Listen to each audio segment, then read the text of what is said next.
And man, I tell you what, it has been absolutely fantastic. Fantastic, man. We've had man, we got to talk about that knowledge fest, brother. I Oh mean, yeah. how did you feel about things, man? Because you got up and spoke. You did an actual segment there, and it was fantastic. It was enlightening. How did you feel about the knowledge fest? It was great, man. I think I loved the energy. What I loved about it was that, you had an understanding of different people from different backgrounds, coming from different philosophies or understandings to come together on one platform. I was honored to be on that platform also because of course, I come with a different philosophy and what I'm bringing to the table. So it was nice. I met a lot of people. I met Dr. Boyce Watkins. I met Brother Cyber in person and met Red Pill, Blue Pill in person. So it was a great build. I enjoyed it. The question becomes, where do we go from here?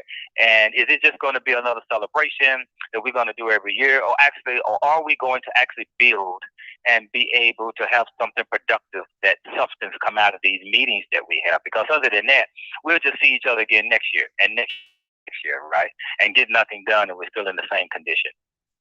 Man, I tell you what, man. I totally agree with you. That's always the big question when it comes to these events, man. Is what are we gonna do afterwards? And that's one thing when I stood up and I spoke that I wanted to congratulate or talk to or speak to Dr. Boyce Watkins about. When I spoke, I mentioned that one of the things that he provides that I love is the ability to have something tangible that a person can go home and continue their efforts. Because he was the keynote speaker to this event, and as he spoke, he dropped some jewels. Uh, but again, he has tangible items for people to take home and continue with. And I think that's the thing. As all of us, took notes to listening to all the speakers and everything, the ability to actually go home and take some of that stuff and enact. I'm gonna be honest with you. I was pleasantly surprised with Brother Ben X. I didn't know that he was gonna come to the table with a business talk, and I thought that was very interesting because, and I, as I shook his hand, I told him, I said, bro, I've never heard a Muslim talk like this. Honestly, I told him that straight up. I've never heard anyone from the nation or anyone talk business like this to a crowd of people. I was expecting, the traditional, Nation of Islam, rhetoric, talk, what have you. That's what I was expecting. But instead, I got an earful of an actual wonderful business opportunity that a lot of us has looked into since then. So I think it's fantastic. And I thought that the same thing, man. Bring in all these different ideologies, thoughts together from all these different people that all really have the same thing in mind. We just want to further our people. We want our people to wake up, and we want our people to get up and get out and move forward.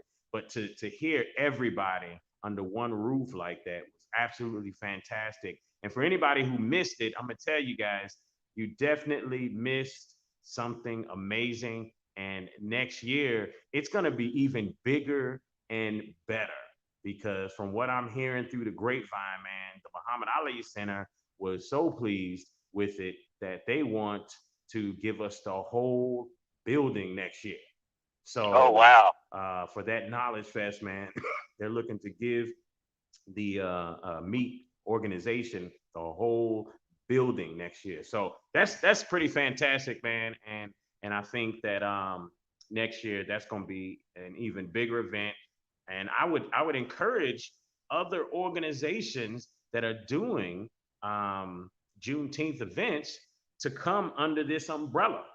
And I think it would be great to be able to walk into the Muhammad Ali Center and there be multiple things you could participate in at different time slots throughout the day from all type of different organizations. I think it would be great and that is definitely a show of unity. If we can do that, so I'm anxious. I'm anxious for next year, man. Yeah, you know, one of the things I would like to suggest, I don't know about the everybody coming up under one roof because everybody's got their different points of view of what they want to bring to the table. However, I think we shouldn't just take this as a one day thing. We ought to take the whole month and every weekend something's going on. Every weekend in June, something should go on and that is contributing to Juneteenth. You know, it doesn't have to fall on that particular day. We can do what we want to do. Understand this. They give us a holiday and that's what we got. No, we can do what we want to do with that.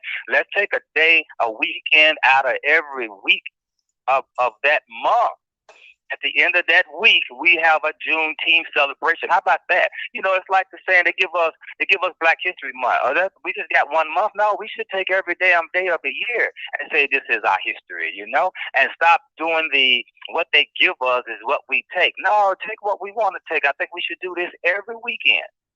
You know, you're right about that, because what you're speaking to is the idea that, hey, we are a free people that have the ability to do as we choose and please, just like everyone else.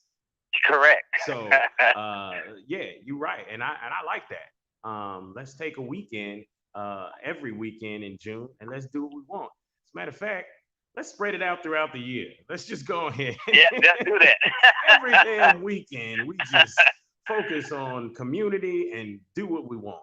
Do what we want. Exactly. Absolutely, because that is, and that's the thought, because this whole thing is all about getting people out of that box, thinking that they don't have power to do as they choose. And that's the thing, we do have power to do as we choose. It's so interesting, man, when you see people that, they, yeah, it's still to this day, man, people drive by the police and, they looking around trying to see if, he's going to follow them or whatever. First off, what you worried about? You're not doing nothing, right? So, Right. Right. but obviously there's some type of inferiority complex or something of that nature that allows them to wonder and worry about whether or not the cop is going to follow them. Hey, I've gotten to the point personally where I just drive by, no big deal. I'm just another citizen driving down the street, no issues, and nobody's following me. I don't have those issues like that, and it all has to do with getting your head outside of the box. And I think that's what was great about this event, is the ability to showcase so many different people that all have one thought process, which is moving us forward. But you get a chance to listen to different people and make a decision and say, hey, yeah, I like what that brother said, or hey, I like what that sister said, or what have you. So that was Well, fantastic. Well, one of the things I saw on Facebook, quite a few. I checked in the other events that was going on that they posted. They had a lot happening, and I wished I had the opportunity to visit those also. But I had to leave out of town right after I had left from listening to Dr. Boyce Watkins speak. But this is why I'm saying that. Okay, so this last weekend was a given because the 19th happened to fall right on a Saturday, right? And so now next year the 19th is going to fall on somewhere in the middle of the week. This is what I'm saying, that every group who participated or even had a Juneteenth should look at next week to where we alternate and have each weekend an event, and that gives everybody the opportunity to visit something going on that weekend for us. I think if Sister Dr. Layla kids do an event one weekend, meet do an event another weekend, and the other groups, do an event. We'll have something forward to look to every weekend for June. Think about every weekend there's something we can look forward to and talk about and going to check out on during the whole month of June. That would be awesome. That would be awesome, man. I'm in total agreement with that, and hopefully we can sit at the table of some the planning table next year and go ahead and continue to push those suggestions out there throughout the year, because I think that would be great.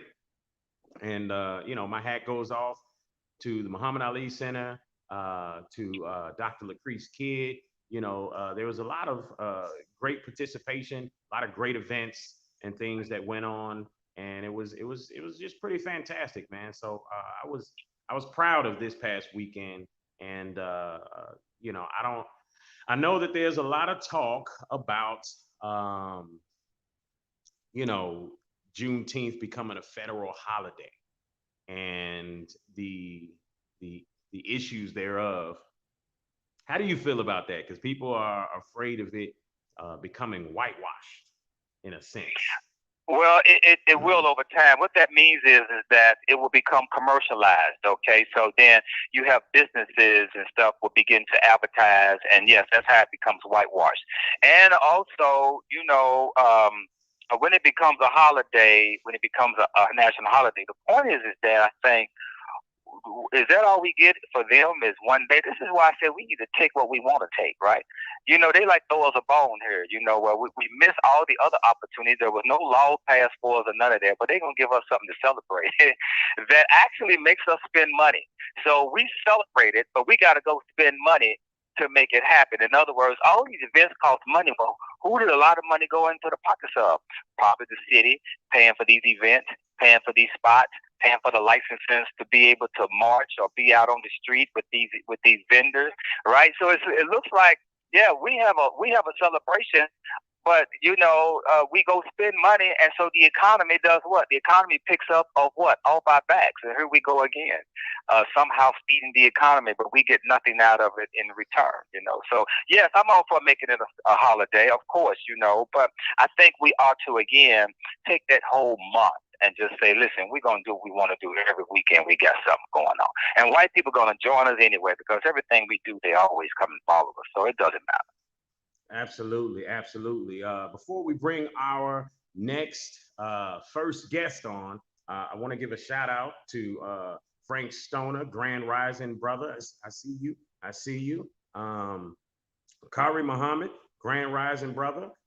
That is a brother who is silent, but he speaks loud.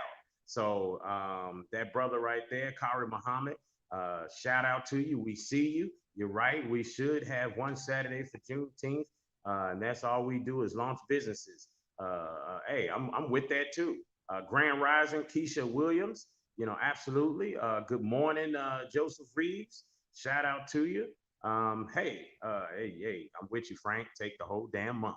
All right, next up, folks, we've got another brother from another mother. Man, do we call him DJ J Has? Do we call him Jerry Hazard? Do we call him the engineer, the great? But folks, we want to have an amazing conversation with this brother celebrating 37 years in the biz. Brother J Has, Jerry Hazard. How you doing there, family? How you doing, Tipping Point? Hey, Great. great man, great man. I tell you what, I don't know. hey, I don't know how you guys got me to do this, but you guys are good at what you do. hey man, we appreciate the opportunity, brother. We appreciate the opportunity. You got 37 years. Do we say 37 years in radio, 37 years in DJing, 37 years in engineering? What does your 37 years encompass, brother? Man, I did it all, man, in this business. I worked very hard and very diligently into this business. I did a lot of board ops with a lot of dignitaries, professional athletes. I done did it all. I have been in this game a very, very, very, very long time. Actually, it started back when I went to university. Well, actually, I went to Park Creek High School, and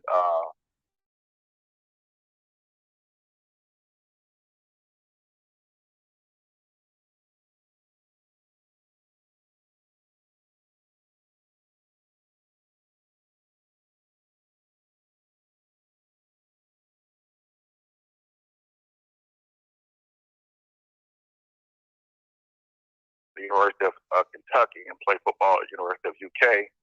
And that's where I got my engineering degree in communication and broadcasting. Oh wow! How long have you been at WLOU? Oh gosh.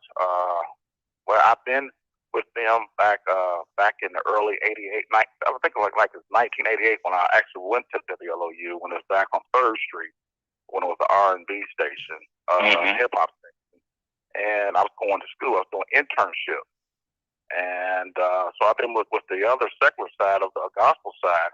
I've been with these guys over at least 19 years on the gospel side.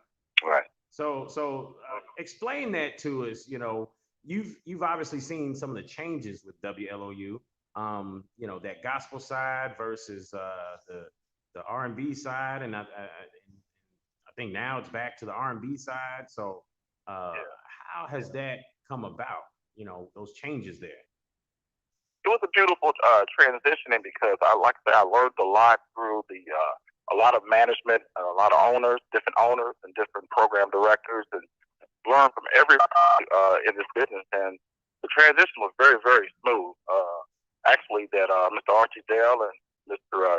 Owner David Smith actually had a vision, told everybody that we were going to do a transitioning, and the transition was very, very smooth. And I'm so excited about the new transitioning of what the station is moving forward on. I've never seen it before in radio. I see it today, how things are coming together as a unit, as a leader, and man, I'm excited, man. That's awesome. That's awesome. Now, with that in mind, you know, you got Mr. David Smith as the owner.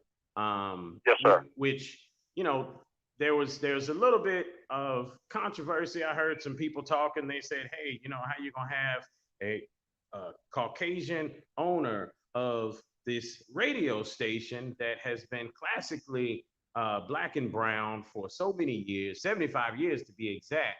But you know what I've found is that David Smith, what he did was just come in and bring in an influx of funds to help make things move better and keep the station going.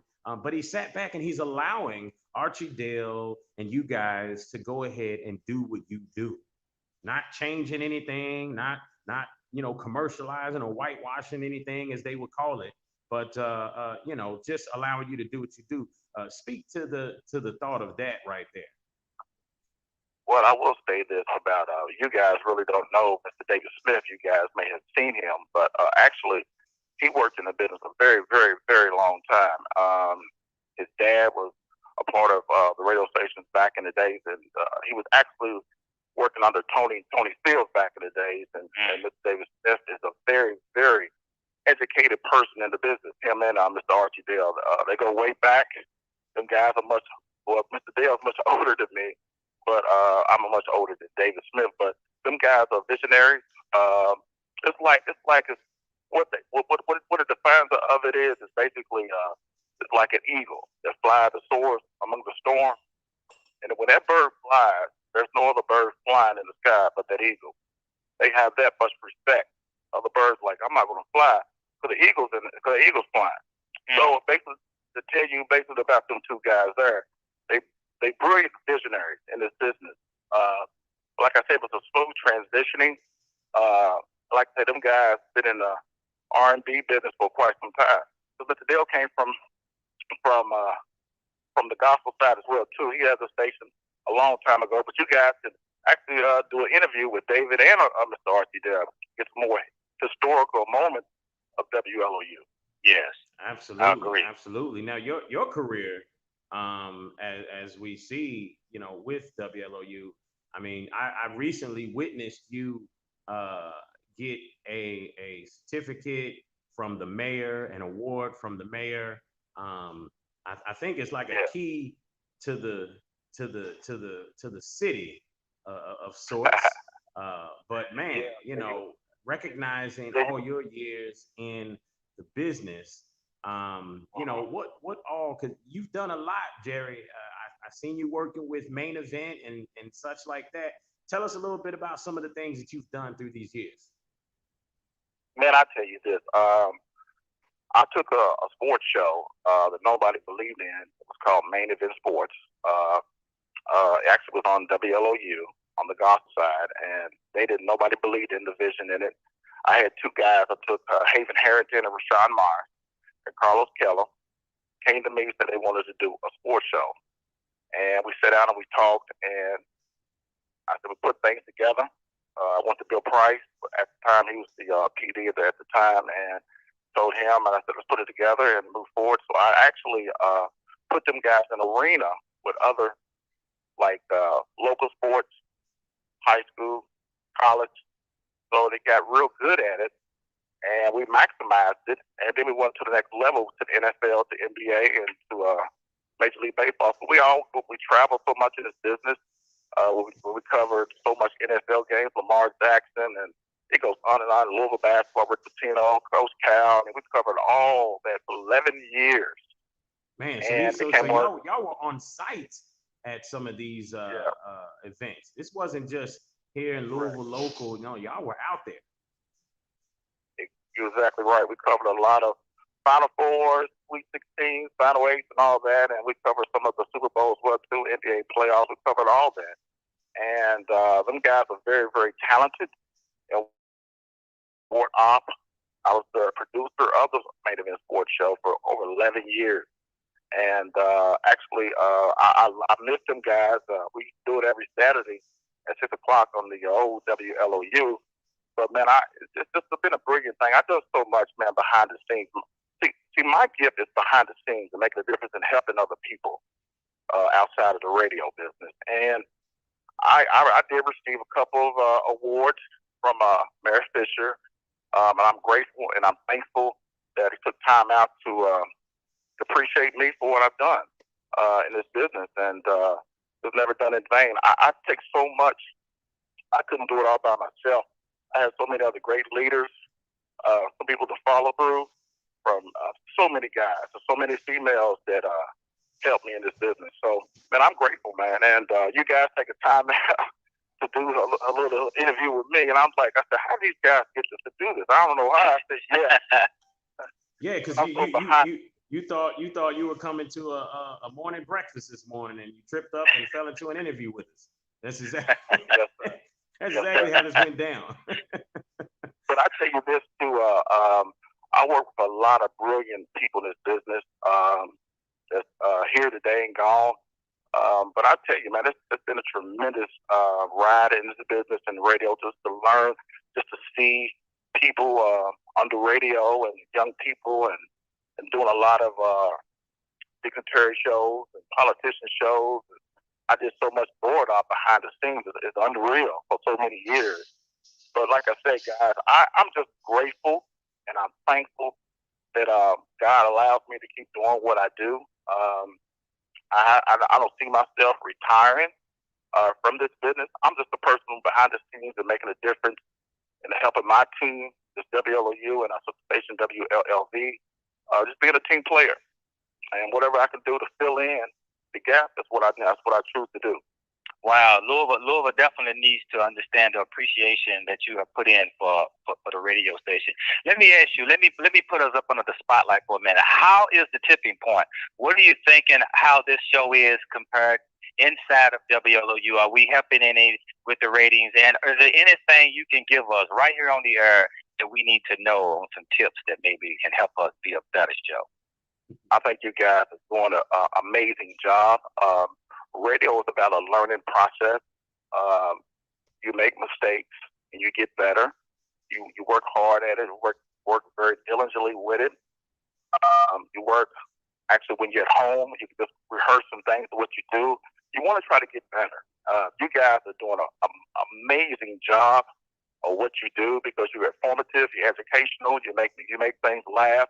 But you try to bring things together to make a difference in the community. That's what it's all about, is making a difference in the community and let people know exactly, not just more so at the tip point of what you guys is visual are doing outside the business and radio. You guys are out there in the community. You guys are out there in the glitches of everything. But man, this Tipping Point show is a great show, and I'm appreciative to be aboard and you guys have come a very, very long way. Hey man, you know what? We have to, we got to thank you for that just the same, because, even as we started this show, we sat down, we had conversations with you, meetings with you, on the phone, and we sat in on three ways and such like that. And you gave us pointers, you gave us tips, and along the way, you've helped groom us, and you kind of helped give us thoughts in the direction to move. So we owe you some credit just the same, brother, because behind the scenes, as your gifting is, you've been instrumental with our show as well. So hats off to you. Yes, sir. I'm gonna put together a tipping point key, and it'll be a key to the city of Tipping Point. We'll see see how far it'll get you. You can try to take it around and see what doors it'll unlock. But I'm gonna put together a key for you, brother. But I appreciate you taking me out, man, and showing me a good time, man. I'm not received that award. That's right. That's right. We did do that, man. We went out on the town and we had a good time. And I took them with some friends, and we had a real good time out after that. After you received that award, man, and it was great to kick it with you, brother, and to share that experience with you. We filmed a lot of that, and it is available up on the Tipping Point Show's page. I actually chopped it up, I think, and took just your segment of when you got the award. So I got to send that to you. Oh, okay. I appreciate you, man. I'm just grateful, man, and for this prestigious award from Mayor Fisher. And I'm just grateful that took time out just to say, hey, he's making a difference in what he's doing. And so that's what I try to do, Doc, is be a vessel to the community, man. Or that's what the radio is being a vessel outside the business and making a difference and helping support other people like you guys, the Tipping Point Show. Oh, thank you, brother. Absolutely. Appreciate that. Now, you've got some things coming up, I believe, that you're working on, because the main event, just to speak on that, I think you retired from that a couple years ago, and that show has gone on to hit what, ESPN, I believe? Yes, sir. That's amazing, brother. Yes, sir. You were instrumental in making that happen. So I know you got to have something else in the works.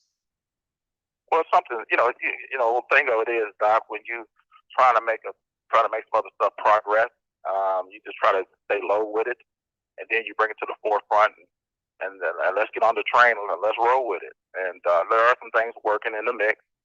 Like I say, Doc, I'm just humble and grateful that God allows me to do what I do.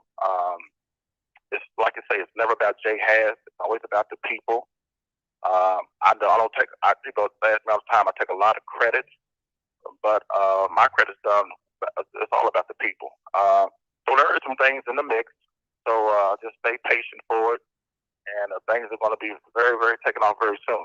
Okay, well, you know what? Hey, I'm gonna say this. I would love, yes, sir, to for the Tipping Point Show to be at least one of the first few places that you unload or unleash this new thing that you got going on, because obviously everything you just said equated to, I'm not gonna tell y'all right now. So, I see the fifth. So that's cool.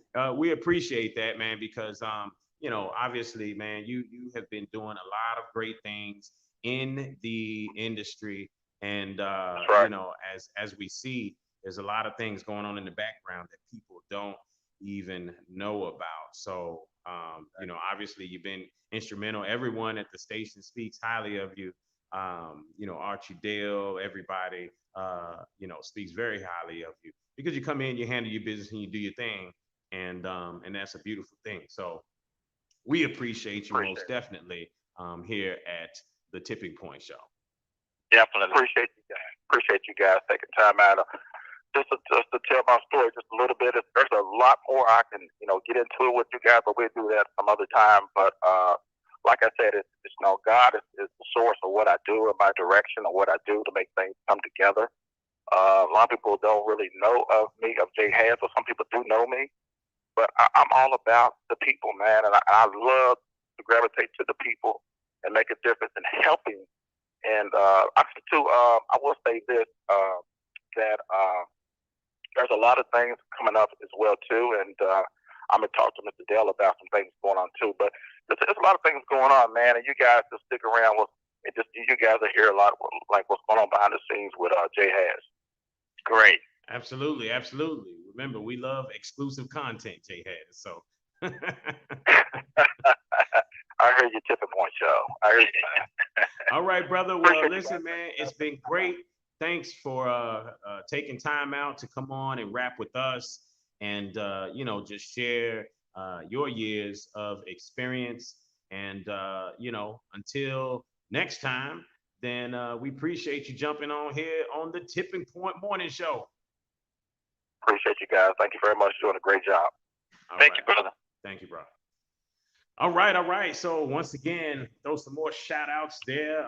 Miss Phyllis, Grand Rising. And I want to go ahead and make sure we shout out Abibi Toomey Trading Company, the home of Saya Baba and Soap Sticks products in over 400 locations at a store near you. You can also find us at sayababa.com. That's SYABABA.com, baby. Owned by yours truly, Brother John Yah. Also, we got Health Daddy Wow. Once again, that is Brother Frank Stoner, www.healthdaddywow.net. Home of the 100% plant-based vitamins, herbs, cleanses, teas. They are here to help you live longer, feel better, and look great. Folks, you can catch them right here in Louisville, Kentucky at 1806 Ralph Avenue. Their business hours are Tuesday through Saturday, 11 a.m. to 7 p.m. And guess what? On Sunday as well, noon to 5 p.m. Once again, folks, that is healthdaddywow.net. All right, folks. So we are going to jump into the second half of the show. I believe we have a caller on the line now. Is this our caller? Who is this calling in to the Tipping Point Show? Lamar Young. Lamar Young. Hey, folks. Man, this right here is fantastic. I want to really just speak to the amazingness of what we're about to talk about.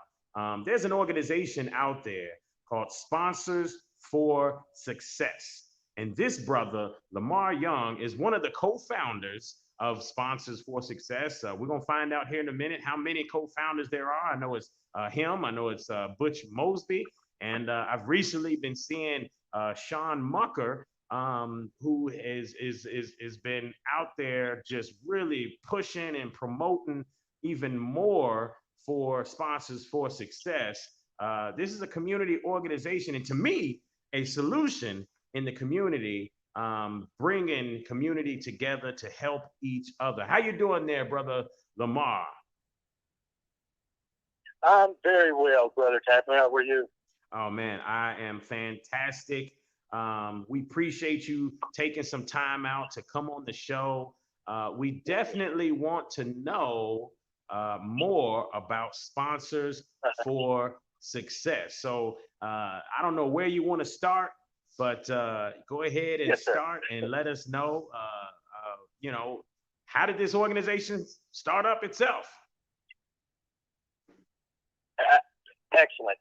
I want to thank you for the opportunity to be here today to share with you about Sponsors for Success and all of the wonderful things we believe that are happening with Sponsors for Success in the city of Louisville.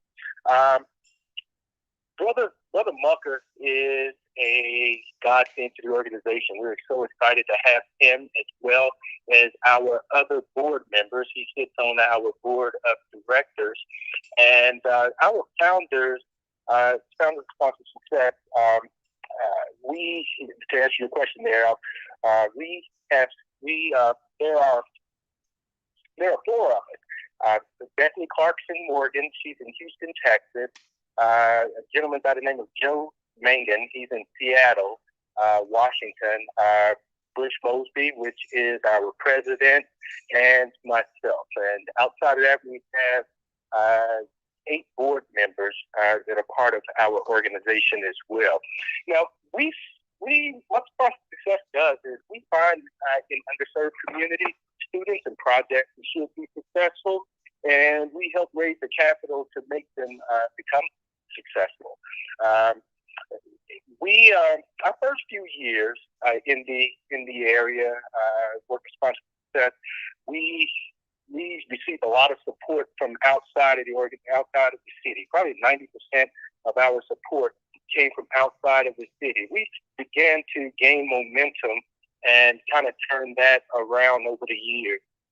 So we're just really excited about the community health, the community that we come from, the community that raised us, the neighborhoods that raised us. So I grew up in the California Victory Park community in Louisville, and as our other co-founders did, grew up in Louisville, moved away, and went to work in corporate America and became successful in our own right. So we were just looking for ways to kind of pool our resources and give back into the community. So that's where we've gone out and started creating what we call mechanisms or creative solutions that ultimately pump money back into underserved communities. And we have a number of ways that we do that, Brother Tapper. Because we believe money and strategy are kind of the biggest needs in underserved communities. So we created four companies fall up under the S4S banner. We have S4S Properties and Affordable Rentals. We have S4S Investments. We invest in small and local businesses. We have the S4S Nonprofit, which most people are probably familiar with. We raise money for kids to go on missions trips, to put tablets and notebooks in classrooms or projectors in classrooms. We supported teachers. We supported just about anybody in the community to the tune of almost $300,000 over the last 4 years. So we're just really excited about that. And then we have the fourth banner, the Joe Hammond Organization. And that's where we basically preserve the legacies of our neighborhood heroes and create wealth opportunities for the Black community. So now, is that another part? Is that another part of the business, Lamar? Because I've been to an S4S event that kind of namely fell under the umbrella of the Joe's Palm Room. How does that correlate with S4S? Yes, so as I mentioned before, we look for people and projects in the community that should be successful. And we, Brother Moses, I dealt a lot of times, we did a lot of things we have done, and we created what we call strategic accidents. So we go down one road, and then we find an opportunity in it for the community, and we run with it. So we were interested in purchasing the old Joe's Palm Room years ago because we just wanted to preserve all of the legacy of our neighborhood heroes and organizations that have really, and businesses that really help the community. So long story short, we ended up not pursuing that, but we did collect and purchase all the intellectual property around that. So we created documentaries that are on loan at the University of Louisville Library. We created, and there's been a lot of people pouring into those documentaries. We have them housed on YouTube as well. So, for example, we had Mayor Harvey Sloan fly in to tell his story about Joe Hammond, and after he told his story, he got back on the plane and headed to New York. So those are really rich documentaries and rich legacies that we've been pulling together. What we do, the event that you attended is really just a promotional event, right? We want to promote this organization, and at the beginning, we didn't know where it was going or how we were going to get there. And over the years, we've had 3 Joe Hammond events, I believe, and since then, we've had some major opportunity to broaden his reach and broaden his name and keep his legacy and his principles alive. And right now we have a project that we're looking at collaborating on the Hotel Assist in Broadway. So we're taking on small investors into that project, and creating wealth opportunities. So yeah, it was kind of strategic action that we got into it this way, but again, we're looking to preserve Mr. Hammond's legacy because as we did some digging in his background, we found out a lot of interesting things, many different things about Mr. Hammond and how rich he was in resource and love for the West End and the local community. And you know what's interesting? Many of his principles. What's interesting, Lamar, is as anyone, you can go right to sponsorsforsuccess.com and you scroll down to the bottom and you will see a link for stories from Joe's. And I'll be honest, I love reading these stories. It's one of my favorite parts of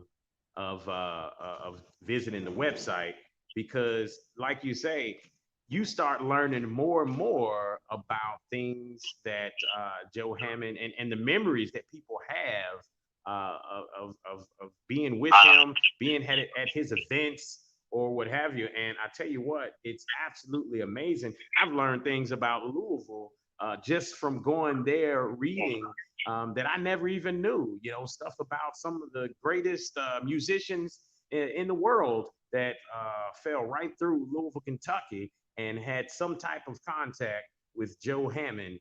And it's just amazing to read all this stuff. And I encourage everyone else to do the same. Yes, brother, let me tell you about him as a man, just real quick, a few things and how that aligns with sponsor success again in that strategic accident. Mr. Hammond was way more than the nightclub owner, right? He was involved in the creation of Park Duval and the first EMS service in Louisville. When he was young, he sued the U.S. Navy for racial discrimination when he was a young man. And his lawyer was a young Thurgood Marshall at the time. And they sued the Navy and won. Wow. So he was just an amazing man. But, yes, sir. Oh, I said, wow. Yeah, but his legacy really intersects. Yeah, his legacy really intersects though with Sponsor for Success on his principles. One of the things that he believed in was dignity for all, and he believed that every person should have a dignified living arrangement, a dignified home. So he put a lot of resources in that, and was one of the co-creators of the Phoenix Place neighborhood.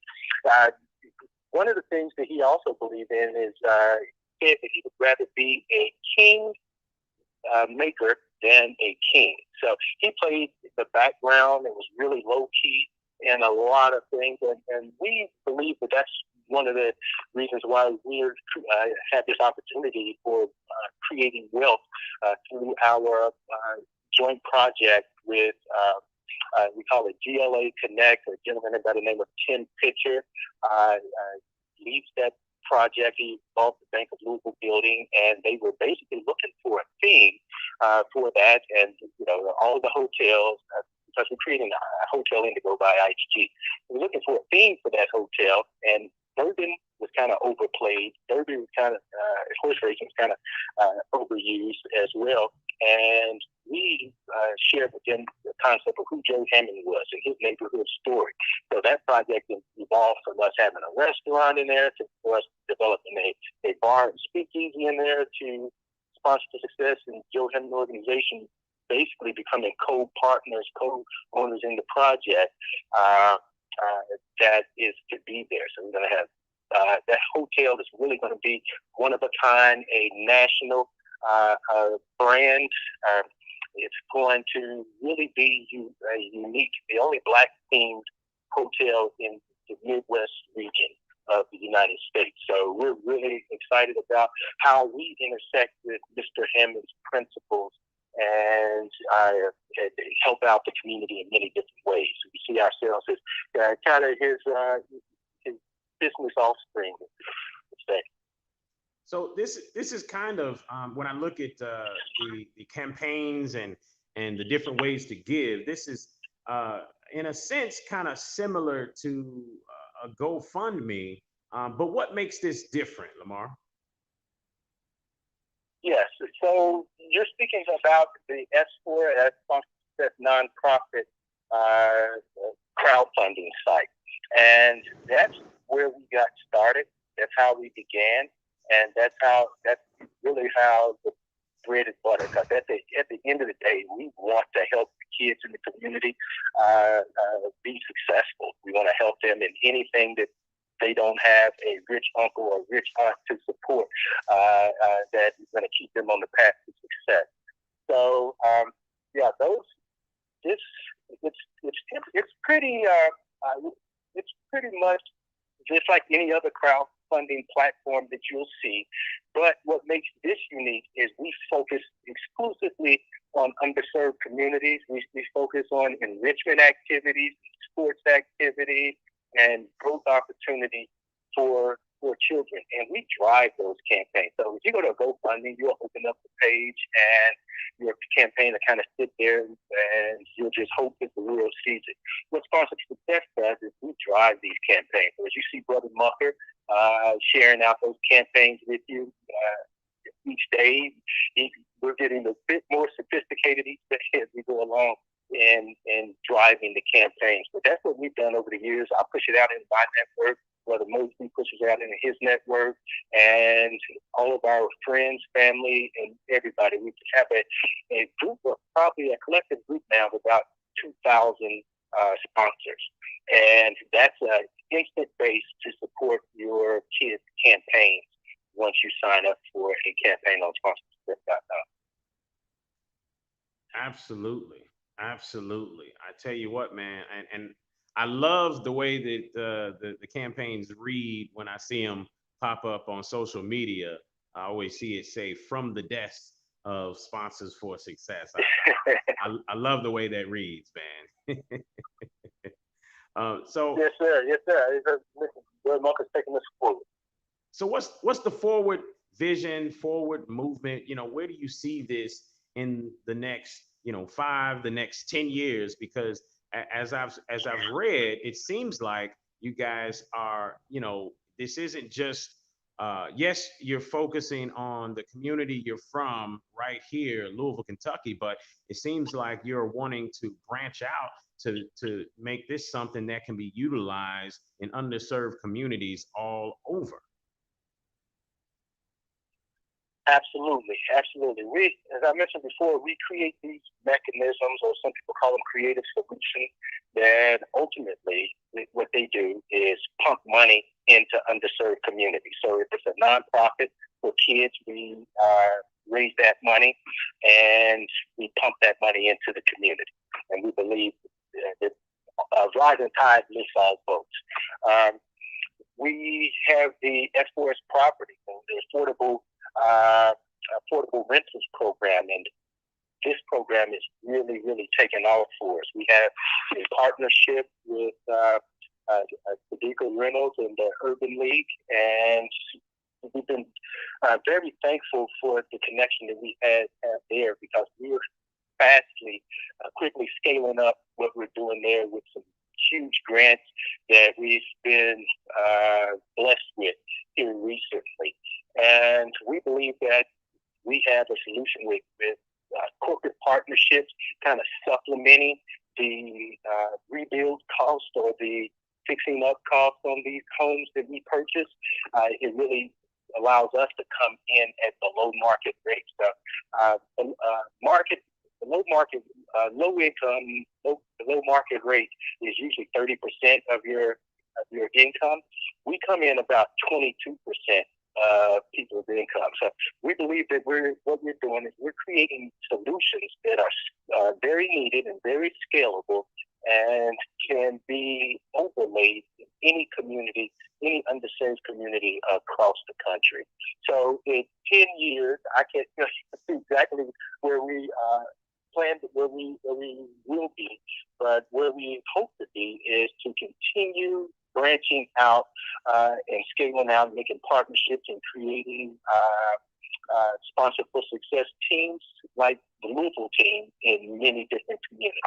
As you just mentioned, we just branched out and began doing work in Nashville, Tennessee. We have a gentleman that's leading that effort down there, and what we're looking for is like-minded individuals around the country that we can try to turn into create and make them Butch Mosby's, Lamar Young's, Bethany Morgan's, Joe Mangan's of various cities across the United States. So, brother, we're just praying that we can scale, and yeah, that's the direction we're going in. Real quick, I got a question for you. This is John Yao, the co-host. How you doing, brother? One of the things I want to ask you is walk us through if a person wants some funding, what type of funding, what will qualify for funding, and is this for also a person needing funding for a private business? And walk us through what a person needs to do or have in order to secure some funding. Okay. Now, under our umbrella, we have many different ways that we go about this funding. So, on the nonprofit side, for the kids, just if you have a project, if your kid is in a sport or activity, a school-related activity, maybe they just do those things at Carnegie Hall for a young man to do that, or maybe they're on a mission trip to Haiti. It's an enrichment program. We will support, create a campaign, and support that kid. Crowdfund, raise money for that kid. Under the S4S Investments Company, we've invested in local small businesses. For example, Care Mobile dentistry business. Dr. Quan Watson kind of helped him get a second truck on the road. Now he's scaling and going nationwide. That's the kind of thing that we're really interested in. We're one of the first supporters of L Home, giving money to small businesses through L Home at one point in time. So that's what we typically do. We have some small businesses that are interested in working with Sponsor for Success. We're a phone call away. What we do is we will kind of vet the project, vet if it aligns with where we are at that stage in our program, and we can support or raise funds in some way. Got you. That is absolutely fantastic, man. I love it. I love what you guys are doing. And I tell you what, it looks like as I visit the site that there are plenty of different ways that a person can donate or give, even if they're not, trying to give to a specific campaign, but they just want to give to this so that you guys have fundings to put towards these different projects. Explain to how people can go ahead and donate or give to this organization. Yeah, so there are a number of ways you can donate to the organization. We actually have, we're set up as I guess we have our platinum status as a nonprofit. One of the things that you can do is we are in your company's 401k, for example. So as you go through and you select organizations that your company, not your 401k, your company match. A lot of times companies match donations to nonprofit organizations, and you can go in and select sponsor success in that company match drop down right alongside of United Way or any other major organization. We have a Give for Good movement that comes up every year in August. In the fall, I believe it's August, but in the fall I know. And you can give through Give for Good to Sponsor for Success.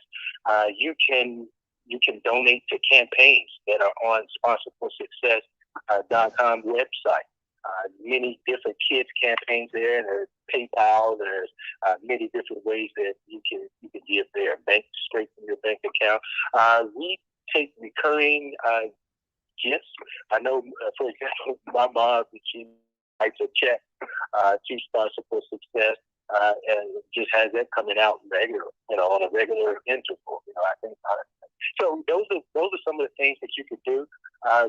We take grants and gifts, and there's basically any way, anything you want to give, we can give it. Any way that people can donate. If you want to send a dove with a dollar bill folded up in the dove's feet, and the dove delivers it, then you guys will take that money. Hey, I just want to give a shout out to, or at least just talk about a couple of these campaigns. We only got a couple minutes left, but and you're right. This is all about community. I'm looking at different things here. Braylon starting blocks to Junior Olympics. You've got a performance studio here, the Journey to the World Dance Championship. You've got Esther on track for the Junior Olympics. Caden Jenkins. This is one I think I saw Sean Mucker supporting the other day. Junior Olympics track and field sport. You help Imani attend Campbellsville University in the fall. Folks, this is all about community. This isn't some big thing that goes on all over. They're not doing. This is right here locally. This is big news right here locally, and you can go on sponsor4success.com. That's sponsor the number 4 success.com, and you can actually look at these campaigns. You can click, read about them, and make a decision to donate to all of them, one of them, or what have you. So folks, you get a chance, go ahead to sponsor the number 4 success.com, and you definitely need to check that out at any point. Man, Brother Lamar, it has been fantastic having you on the show. I really appreciate it. And I tell you what, man, continue the success, continue the work that you're doing, because you guys are doing some amazing stuff. Brother, as you said, we really appreciate you. This is all about community. And Sponsor Success cannot, will not, won't work without the community support. We're just quarterbacking all of these various efforts. All right. Well, hey, we're going to have you guys on the show once again to talk a little bit more. Maybe we can get down to the nitty gritty of some of these specific campaigns. And we appreciate having you on today, brother. Thank you much. Amen. Thank you. Until next time. All right. So, folks, once again, man, Brother John Yah, how you feel about that, man? What do you think about an organization like that? That's awesome. I think, I need to learn more about it. It was interesting listening to him talk about Joe's Palm Room and the owner. I was just thinking about how I have a section in my book about Joe's Palm Room and my experience back in the day. Yeah. So, and so I didn't know who the owner was. I didn't know anything about that. I just know that was a club back in the day that was the known club for events and things that was going on, particularly. And of course, it was a little crowd older than me. However, it was something that my interest drew back in the 70s and the early 80s. Absolutely, absolutely. Well, we are all waiting for your book just the same as you plug that in once again. So, that book will be coming out hopefully sometime this year. Hopefully this year. I think I'm gonna take a couple of days off just so I can read it and sit in a corner and read it and whatnot. But hey, folks, this is once again another episode of the Tipping Point Morning Show. We will see you once again next week right here on WLOU 104.7 FM and WLOUonline.com. Peace out. Hey. Hold on one second.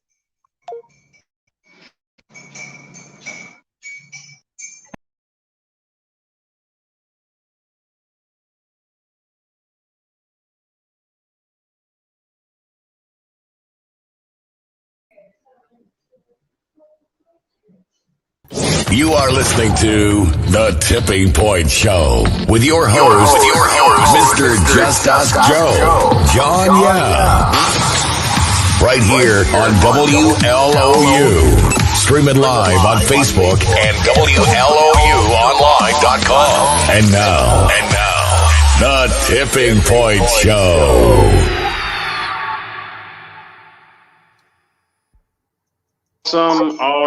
Awesome, man. That was a great show. That Sponsors for Success, Quiet as Kept is a pretty fantastic organization, and really, outside of social media, you don't hear about it as much. And I definitely think that is an organization that needs to have more exposure. Yeah, exactly. I think, again, it was my first time being aware of it. But as far as sponsoring children going off to either college or certain events, or even traveling overseas, I think that's awesome. My wheels started turning about what I could do and come up with for my grandbaby and find some funding for her, Absolutely, man. I mean, just looking on the website, you got stuff going on from the Junior Olympics. There was a few different kids going to Junior Olympics, which I think is fantastic, man, because again, you encompass travel with that. You encompass a team building with that. I think kids participating in sports is absolutely fantastic, man. And that Sponsors for Success organization, again, folks, check it out. Sponsor the number 4 success.com. You definitely need to check that out, and you can look at the different campaigns that are going on, and choose one to sponsor. I think a lot of times people, $1 may be all you have, but guess what? There may be 100 people with $1, and that's all they have. And if those 100 people give, then that's $100 that these people have. Guess what? There'll be somebody that'll pop in with $100 themselves. So every little bit helps. Every little bit counts, folks. This is all about supporting the community. I look at that as a small or just yet another small solution. Yes. For when it comes to helping to fund each other, because we talk about it, and money is the biggest thing that we definitely need when it comes to things going on in our community. But we can do it ourselves, maybe if we, and I know this is cliche, but I'm gonna say it anyway. We can forego a pair of Jordans purchase, this year, and go ahead and take that money and find some organizations to contribute to. Exactly. Yeah. I tell you what, I don't know what the price of Jordans are. I've never actually purchased a pair. I have a pair. They were given to me, and but I don't know how much they cost. But I hear they're in the hundreds. And I look at it and I see a lot of poverty-stricken individuals walking around with Jordans on. And I'm just thinking to myself, I know everybody can't be getting them donated to them or hand-me-down to them like I got mine. So, there's a lot of us that, and I know some people right now that have a collection of them that they've purchased through the years as they stay in the hood, so, I don't know. What's interesting was talking about the event that we had last week. Let's say you had maybe 100, 200 people in the room at one given time. There was something that Dr. Boyce mentioned that I thought was great. When he talked to somebody about Bitcoin and how Bitcoin came about, is basically came about by word of mouth. So, the fast as it can grow, the fast as it can go away. But if you can pull together this many people, why couldn't we create some type of investment group to where we pool our money together and create an investment that will be long-term, that we can be involved in? One of the things I think most of us are afraid to do is share money. And when I opened up in the talk last week, one of the things I always talk about in an event like that is to learn how to share money with vendors, learn how to spend your money with vendors. A lot of us hold our money tight as we are afraid to spend it, but actually it is actually the way the universe reciprocates. If a person wants a hug, you give a hug. If a person wants love, you give love. If you want money, you have to find a way to give money, because money should be a flow, not a standstill. So we got to learn how to share money as though we're sharing it with another part of us. Like if you go buy something you truly want, and that person put a lot of work into that particular product, that product has energy in it. So it's like when you're spending money, you actually just sharing money with another part of you. So it ain't like money's leaving you. So we got to learn how to pull money together. We got to learn how to energize money in order for it to work in our benefit in so many different ways. We talk about different streams of income. This is how you create different streams of income, by looking at your money differently. The money that you bring in is the concept of looking at it differently. Again, and I love to say, what is your relationship with money? If you're tight with money, I can tell your relationship with money is very stingy. And it says a lot about your overall demeanor when it comes to which is probably tied too close to your emotions. Right. So we need to find a way to share. We need to find a way to pull people together. Listen, it's like we got all this opportunity to bring people under one roof. But what did we do if we didn't create a service? If we didn't create nothing with them that would be long term? Other than that, we come back and wait for another year. Well, how about we creating an entity where we bring people together that gave $100 to $500 to this entity, and the money's placed somewhere or invested somewhere? Well, next year when we come back, we relook at that money like a residual income, like a dividend, right? You want to know something though? Again, or you pull the money out. You want to know something, man? I'm sitting here and I'm looking at it right now. There's a real estate mogul. His name is Jay Morrison. Yes. Jay Morrison. Yeah. And that brother right there, he raised $9.6 million in the first 7 days of his historic IPO of the first African-American owned real estate crowd fund, right over in Atlanta. Correct. And I've followed this brother for some years, and it's interesting because he is sitting there and he's doing the do, and he faced some controversy and things of that nature through the years. But him and his wife, they keep on keeping on, man, and I love it. And that's something else, because that's definitely another show that we're gonna have here soon. We're gonna talk about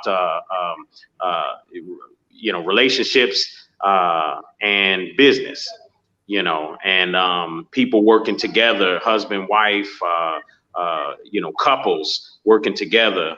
That's another show coming up. But to what you're speaking of, he's got the Tulsa Real Estate Fund, obviously, naming it Tulsa for a reason. And people can come into that and they can donate $100 to $500. I believe the buy-in is $500, but it yields a dividend right down the road, because they've purchased different apartment buildings and things of that nature, and they're yielding. So those are the ways that we need to be thinking. Correct. And that's what I love about doing this. And look, you already got it. Spark some thoughts right there, John. Yeah, brother Frank Stoner. I'm interested in putting together a fund. Okay, so let's get it. Let's do a $500 buy-in, and let's put together a fund, and let's go find some property around here in Louisville. There's plenty of it. There's a couple that I know of that I've looked at, and I'm like, man, I would love to turn that warehouse into a multi-unit facility. Number one, there's a lot of event promoters that we always have to go to, people from the other side of the railroad tracks that own these businesses, these restaurants or what have you, and we have to go to them and utilize their space. Why can't we go ahead, put our money together, purchase a property that we can turn into a multi-use space, and go ahead and now people can come to that property to rent a hall for an event or what have you, offices and things of that nature. We have so many talented people right here in Louisville that can teach different type of things, from film production and everything else that can be held right there in that. And I know there's a couple of those that people are working on and people are potentially doing. It's not crowdfunded, which I think is important, because at the end of the day, when you crowdfund, if we do it right, then yes, we yield a return and everybody begins to make money. And then we go do it again and again and again, and people continue to receive that yield every quarter. So, that is definitely something I'm interested in, man. And thank you, brother Frank Stoner, for putting it out there. Thank you, brother John Yah, for putting it out there. And let's do it. Let's do it, because I don't see no reason why we can't. Right. And it just takes the dedication of individual. And one thing it takes is trust, because I think that's the situation with Jay Morrison. There were people begin to lose trust and begin to question stuff. And I think it all played out and it panned itself out. But I'm aware of what he was doing and pooling people's money together to invest into some property. And so when you invest, people got to understand, some people think, well, I invest, I need to see my money right now. And it's not the way it works. You got to look at investment as money you don't need. Because when you put money away, you need to turn your back to it and continue to do what you do on what you need to pay your bills right now. But learning how to put money over to the side that you don't see for maybe a year or two, and you can just go check on and watch it grow, but don't touch it.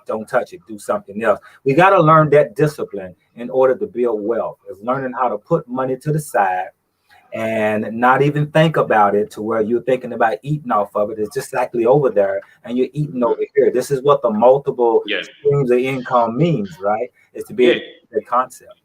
You know, what's interesting when you say that, we live in this microwave society.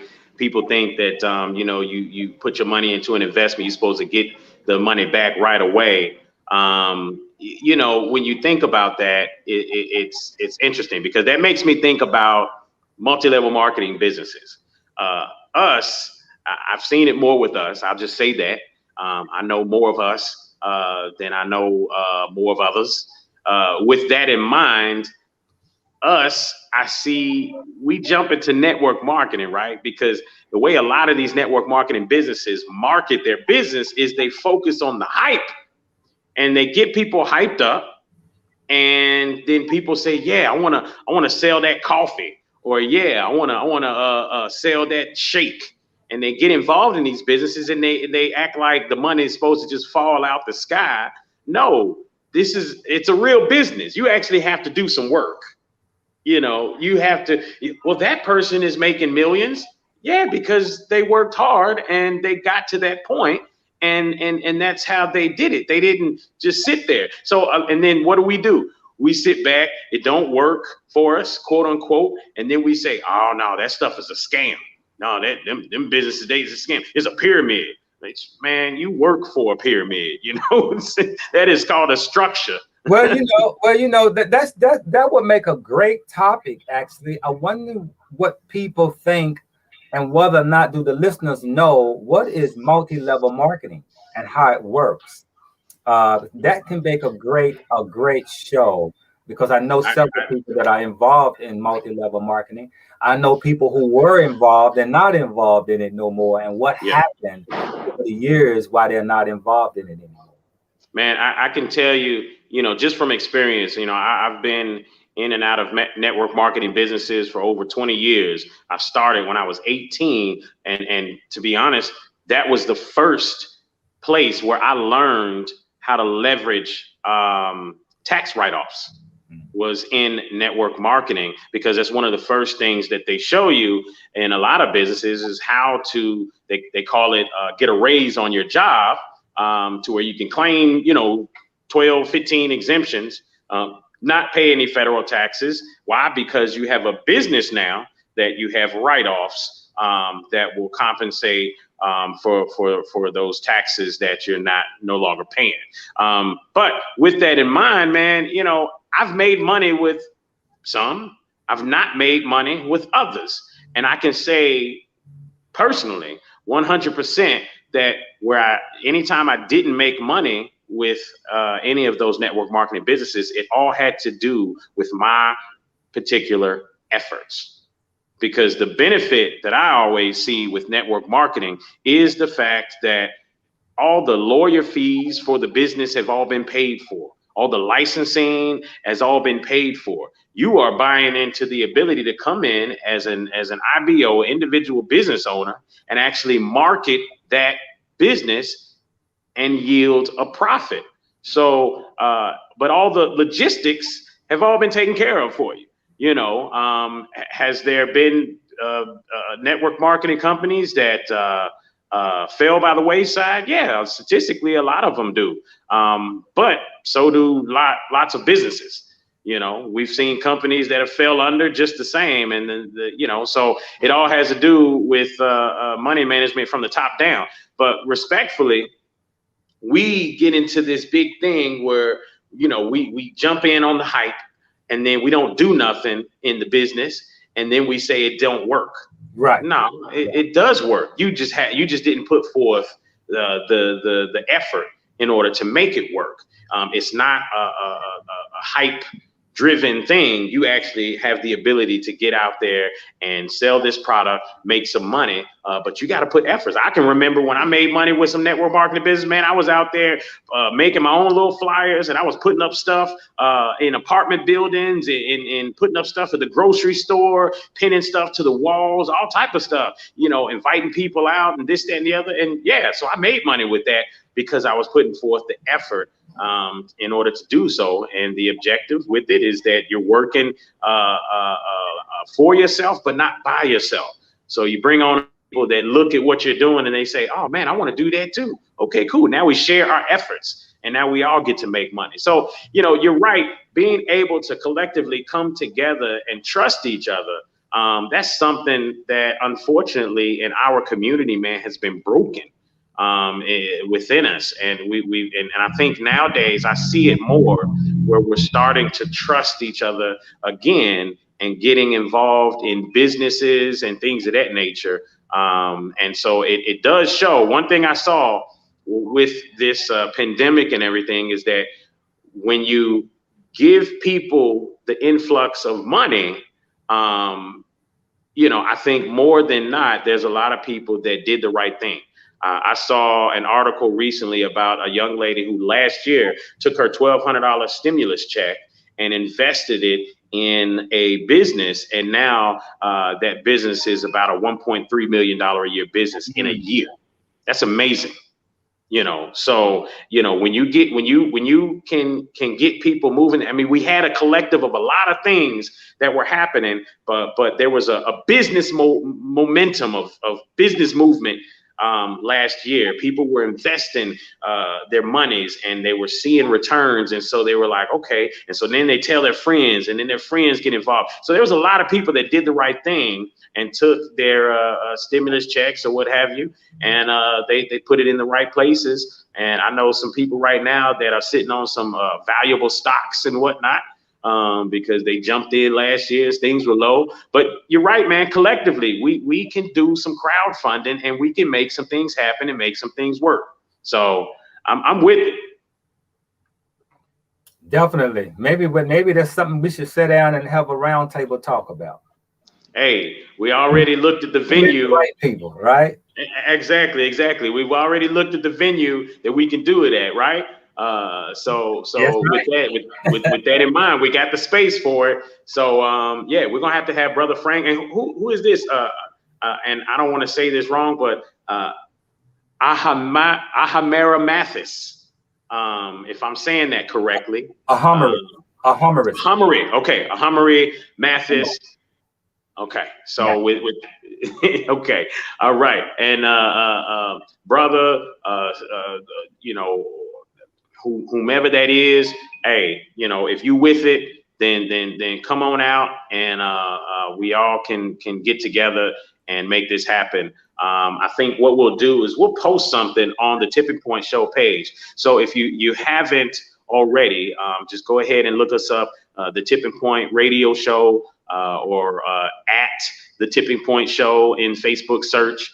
You'll find us, and definitely click the like button, but keep posted to our post, because we will post an event and put it out there. We'll put it out on our personal pages as well, where we're going to have people who want to collectively come together and make something happen. So I got a couple financial advisors and investment brokers as well that we're gonna pull into this, and we'll get together and see if we can make something happen, man.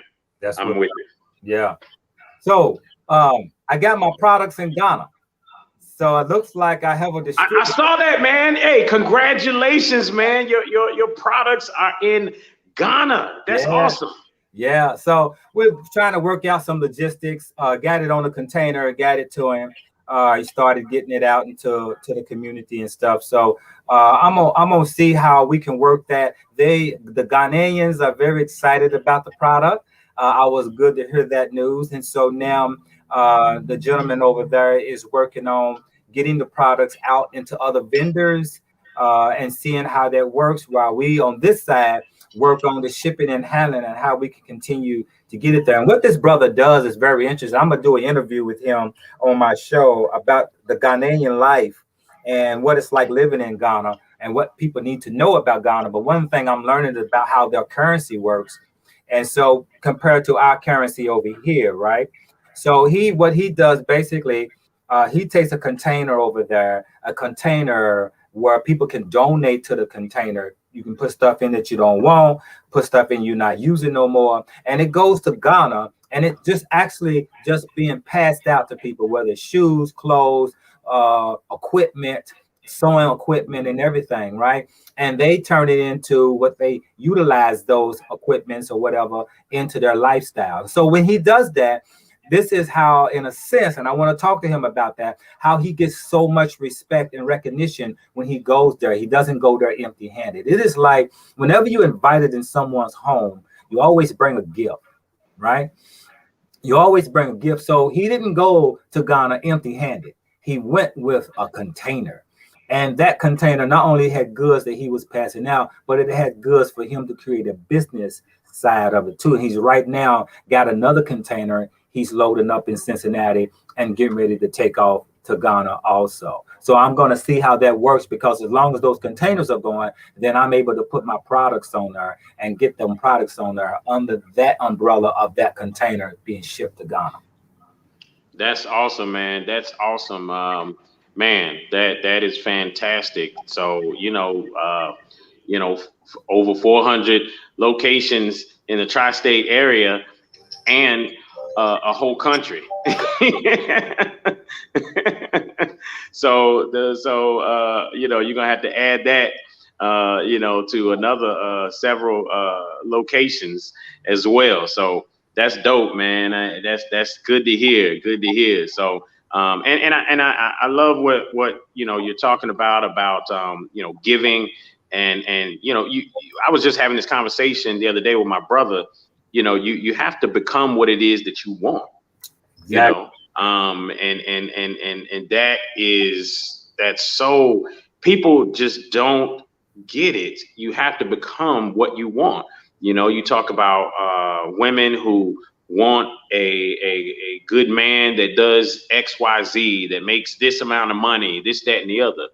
Well, you're gonna have to kind of become that first, because ultimately you're not going to attract that if you're not that. You're gonna attract what you are. So when you really look at it, the people that we attract into our lives are typically a reflection of us. They're a mirror image of a part of us. So that's something to think about. But yeah, you have to become what you want. So if you want more money into your business, then go ahead and invest some money into some other people's businesses and see how the money flows back to you tenfold. It's amazing how that works. So that's awesome, man. I'm really glad to hear that you got that going on. Anxious to see what other country you are going to attack next. Yeah. and hey, look, you're gonna have to take some trips out there. So yeah, that's the next plan, is get to Ghana and put my feet on the ground there and see what it feels like being there in that region. And hey, me and Frank are coming with you, man. We're coming. You know, it's interesting, and this is what, and for all the listeners, this is an interesting point of view of how you should take life. It's very interesting.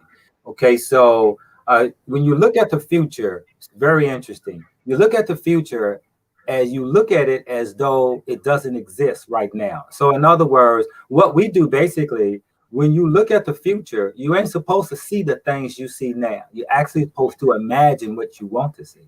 But somehow we only imagine what we see now. So here's the interesting point. Who you are in the future, your version in the future, is actually inferior to your version who you are now. You understand that? So who you are in the future is inferior to who you are now. And what that means is basically just like saying who you are now, who you used to be, was inferior to who you are now, because while you grew, you knew more, you learned more. So life is always taking you to something, to a better plane, to a better situation that you're going to be ready for when you get there, right? So, but you're not ready for it right now. So let's say if you have a dream, you want to be whatever, you ain't ready for it right now. So it's inferior because you have to be ready for that. And this life period will take you and get you ready for it. So when you begin to have an imagination of what you want, the universe starts sending you lessons and people and things to prepare you for that. Now you're not inferior no more. Now you're ready to handle whatever it is you was asking for 4 or 5, maybe 10 years ago. So you always got to look at yourself greater than who you are. But the way to do it is to not imagine what you see now. Try to imagine what you don't see. This is something Elon Musk talked about in one of his lectures about being able to be a visionary.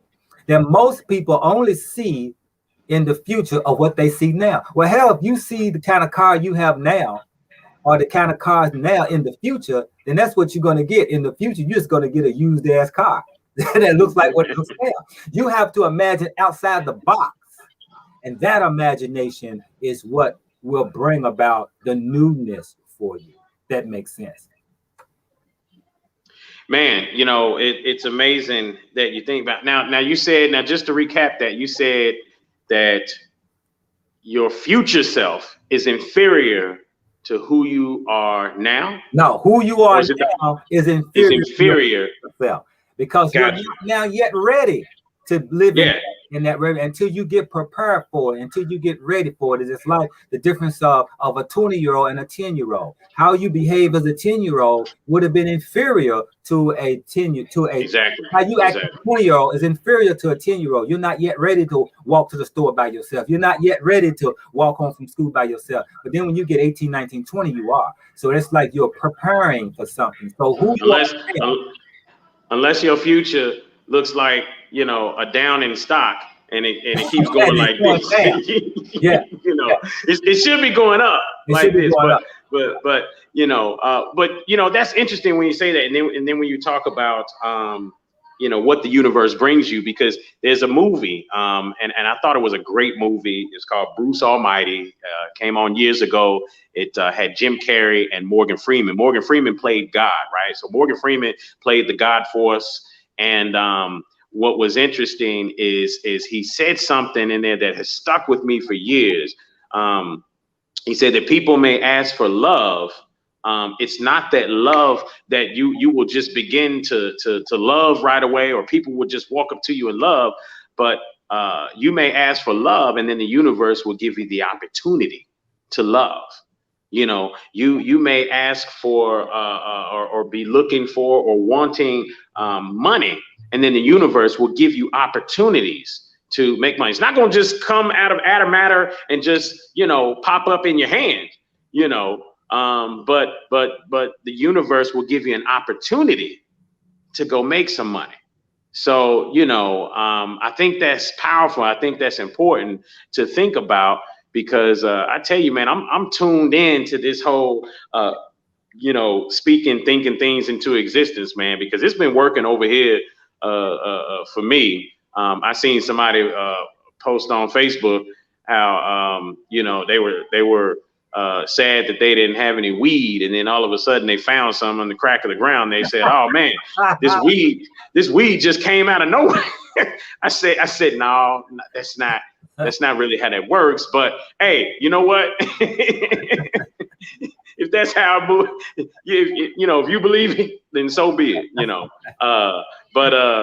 You know, with that in mind, man, people need to understand that, you know, you are given opportunities to do and to be, you know. So, you know, if you want to get into business, and this is something that your mind is on often, guess what? You're going to gain an opportunity to be in business. You just have to have your eyes and your ears open to pay attention, to notice that opportunity, because it's there and it happens. But with that in mind, then, you know, you've got to wake up and do it. You know, me personally, I'm focusing more on my health and trying to get into that even more. This is carrot juice right here, and nothing but carrots. So you know, I'm imagining myself as a you know what, I found out it was a lot more difficult to lose the weight. So I just decided I'm gonna turn it all into muscle. So because, you know, I used to wrestle in high school. I did kung fu growing up. I played baseball. I did sports. You know, I've learned, you know, I know how to get in the gym and work it out. But it is so much easier, honestly, that I've found to work it out and turn it into muscle than it is to lose it.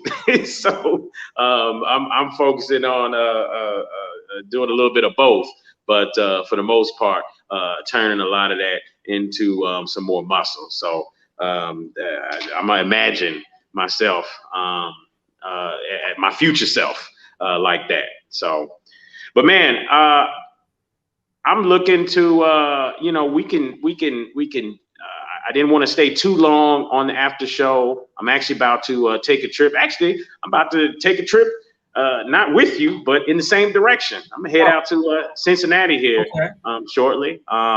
There's a place called Jungle Gyms that I like to visit, and I haven't been in man, over a year. You know, it's hard to remember when was what with this whole pandemic era that we're in.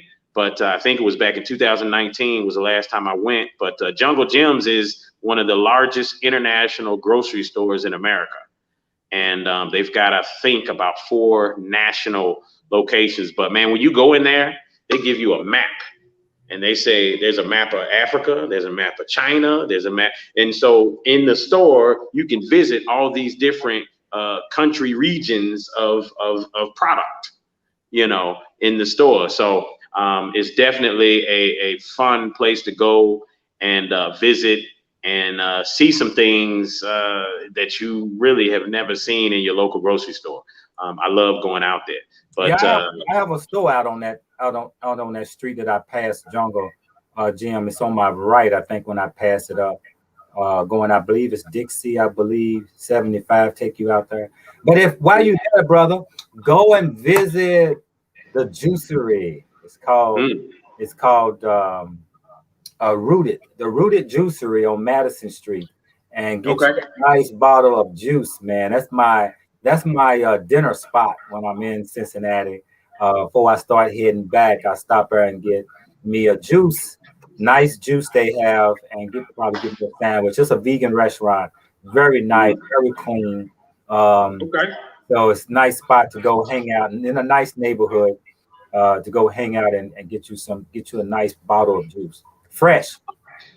Awesome, man. I'm gonna hit you up while we down there, because you probably be right across the street, you know, while we down there anyway.